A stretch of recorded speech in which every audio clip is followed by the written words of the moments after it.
السلام علیکم عزتونو زمونږ نننۍ معلومات د نیلم ګل په باره کې دی. نیلم ګل له خپل خاوند د نیلم ګل د پاسه یعنې دویم واده وکړو او نیلم ګل د دې په تمه باندې ناست دی چې دا به ماته یعنې اوس طلاق راکړي، خو مراد ورته طلاق ځکه نه ورکوي چې مراد په دې باندې غټ کار پې روان دی. عزتمن د دې هر څه نه مخکې زه ته دا یقین کوم تاسو چې زموږ په دې چینل کې نوي وئ حتما درسره زموږ همدا چینل درسره سبسکرایب کړئ، خوا کې ورسره د ټلۍ نشان ووهئ، ښه یوه نوي معلوماتي ویډیو تاسو ته په اسانۍ باندې درځي. عزتمنو یو څو ورځې مخکې دا په سوشل میډیا باندې د نیلم ګل او د مراد خبره ډېره تیزو سره روانه وه. خبره یې ډېر عزتمنو دا میسجونه وکړه چې عزتمنو ډېر دوستانو دغه ډېر مینهوالو دا میسجونه وکړه چې دا خبره رښتیا ده.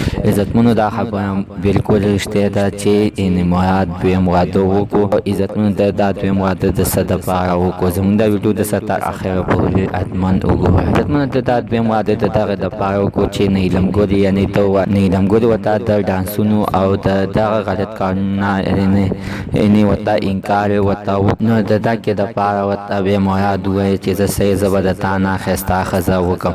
نو اوس مراد د نیلم ګل نه هم ښایسته ښځه وکړله، خو دا یې نه د څه دپاره وکړه. عزتمنو دوی د خپل د کور دپاره یعنې ځان ته ښځه نه کوي، دوی داسې ته پرواګان دي، دوی سره د نورو خلکو غم وي چې دوی له ښایسته جینکۍ یعنې څه پیدا کړم، خو دوی سره جینکۍ دغه شانته ټیم نشي تېرولی. نو په نامه په خپله په نامه باندې یعنې د ښځې په حیثیت باندې خپل کور کې کښېنوي، په کور کې کښېنوي، نو بیا خلکو ته د شپې دپاره په 10,000 په 10,000 باندې بوځي.